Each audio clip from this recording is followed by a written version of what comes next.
Ross Baird. I see you here. I'm pulling you up on stage right now. So Ross is coming to us from Blueprint Local. Great. And Jimmy, thanks for all you've done to support the OZ ecosystem. Really appreciate your leadership. It's great to be here. I am the CEO of Blueprint. We are a large opportunity zone investor. We've invested about 250 million in projects across the country. Today, we have a live deal that is almost completely full. But we're looking for a little bit of co-investment and is in Winchester, Virginia. So I'm sitting in my office right now in Loudoun County, Virginia, where I live. Loudoun County and Northern Virginia is the data center capital of the world. You've probably seen a lot of buzz around AI data centers, et cetera. We are not investing in stock market speculation. We are investing in picks and shovels and apartments in the path of growth. Winchester is the fastest growing city in the region, and we have an opportunity zone project in downtown Winchester.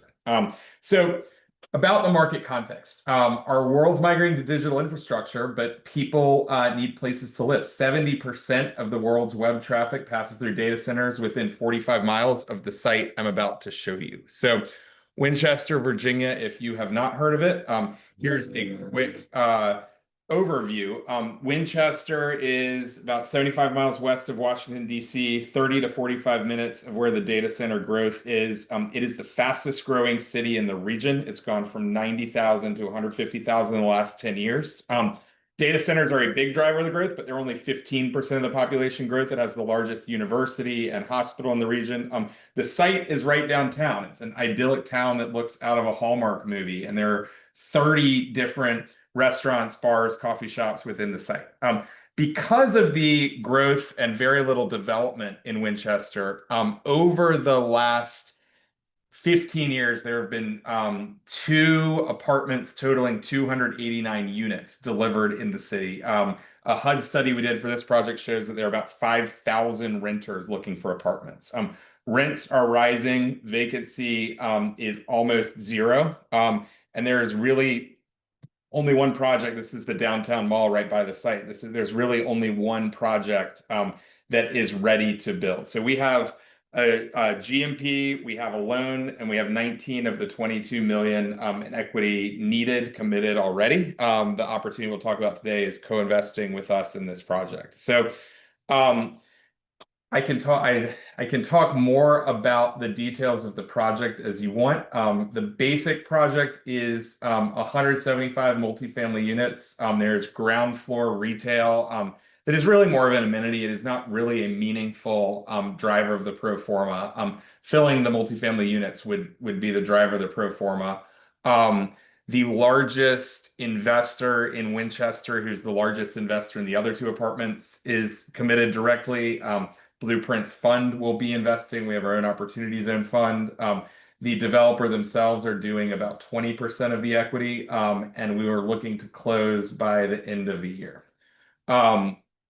To give a little bit of context, Winchester is a very walkable city. It's a very nice town. The vast majority of growth is Northern Virginia technology, but the town itself is attractive and walkable. This site is immediately on the downtown mall. If you've been to a place like Charlottesville, Virginia, or Boulder, Colorado, or one of these university towns with a pedestrian mall, that is the feel. Here is the financial projections at this point. We would look for a yield on costs. When I say city performance grant rebate, the city has basically approved a property tax abatement to pay for structured parking. There will be a structured parking deck, which is really the only deck of its kind, and that is factored into the analysis. That's been approved by the city, but we're showing even what it looks like without that incentive. We anticipate the project will be eligible for 100% bonus depreciation, as well as a cash out refi if we perform according to projections. So it'll be upon delivery about a 7.7% yield on cost. It'll be about an 18% gross IRR over the 10-year period. We have our own direct investment QOF set up. If you invest less than 1 million, you will see the standard LP returns here, net of all fees and carried interest. If you invest 1 million or more, there are uh, special economics. Sometimes investors will come in a syndicate of 2 to 3 investors. If you have 4 people who are investing as a group at 250,000 each, you would qualify for the better economics. And here's the net returns. The team. So we have been one of the most active opportunity zone investors across the country and a close participant in this coalition. Our development partner Lynx is probably the most active multifamily developer in Virginia. And we've been working together on OZs for 7 years, really since the Opportunity Zone project began. So I will stop there, see if we have questions. Here is my email. Here are the high points. We're looking to close in the next 30 days, and we would love to hear from you. Ross, I love it. Thank you so much. How many OZ projects have you and your team done so far? You guys were early adopters of OZs way Yeah, back in some of the we've early days. invested in 25 projects, almost all are multifamily, a couple of mixed use and industrial. Novogradac has put us in the top 5% of OZ investors by capital invested. So we've been at this for quite some time. I know Jimmy, you and I work closely on passing and re-upping the legislation as well. So we have a lot of experts on this call, but we've been excited to be a part of the community. Yeah, it's a good point you bring up. Ross was one of those instrumental voices. Ashley Tyson said it a while ago during the Ask the OZ Experts session. You know, the folks who are on this call, you guys are in like the top 1% of OZ investors and OZ operators just by virtue of the fact that you're here, right? Or at least that's what Ashley said. I don't disagree with that. You can use your voice to help make some of these changes reality. And that was, you know, we used our voices, Ross and myself and many others in the industry over the past couple of years to get opportunity zones included in that big tax legislation bill that was passed back in July. So yeah, thank you, Ross, for all that. I actually don't see any questions in the chat here. The audience has gone a little bit quiet, but just curious, Ross, you've got a couple more minutes here before I will cut you loose. What do you see, or how do you see your strategy potentially changing, if at all, in the new OZ 2.0 era going forward? I'm also curious, maybe you can comment on how many of the 20 some odd projects that you've completed so far do you suspect are those census tracts will still be eligible going forward? Yeah, I mean, I thought the Origin team did a good job describing this. I think right now,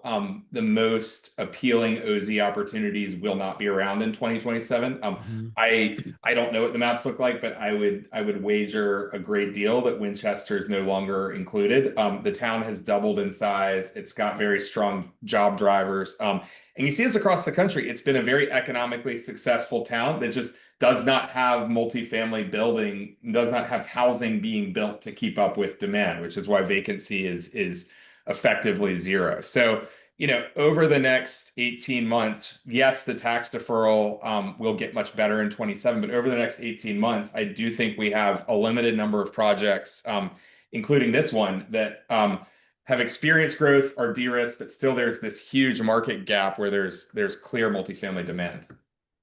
We did just get in one question, kind of a general question, not about Blueprint specifically, but I'll let you address it if you want to, Ross. Yeah, It biggest seemed lessons learned from initial deals to new deals. So the deals where we've had the most challenges, we really looked at the site first. And so we've had deals where we had an amazing site with a less proven or experienced partner. And candidly, I mean, every deal has challenges, but experienced partners manage those challenges better than others. With this one, I mean, I happen to live 20 miles from this site and see the growth every day in the bad traffic that gets worse and worse every time. But I'm not a NIMBY. Traffic is great because it comes with growth. So I'm not going to be like someone grumbling about the traffic and growth. Traffic is fine if it means growth. But we were not like, oh, we love Winchester, let's go find a developer. Lynx, we've partnered with really, really since the very beginning. They were one of the first OZ deals we did, and they've delivered over and over again in Richmond, and they actually looked statewide. And they said, we've looked across, Richmond's been a big market for OZs. They said, Richmond's too expensive. We don't think there's money to be made in Richmond. They looked all across the DC, Maryland, Virginia region, and they came to us and said, we think this is our analysis. Winchester is the best market, and this site we already have under contract. So we really went to this market because the development partner is so good. And so, unknown site with an amazing partner, I would do 10 times out of 10 versus an amazing site with an unknown partner. Per- Would we ever do single family detached development rental housing only? I think that's a big opportunity for 2.0 when the rural incentive gets better. Perfect. And I did just link Ross Baird's email address. It's on the screen now. It's in the chat, ross at blueprint-local.com. Please do reach out to Ross if you have any other questions that we weren't able to get to. Ross, appreciate your support. Thanks for joining us on another OZ Pitch Day. Always great to hear from you. Thank you. Thanks, Jimmy. Appreciate it very much.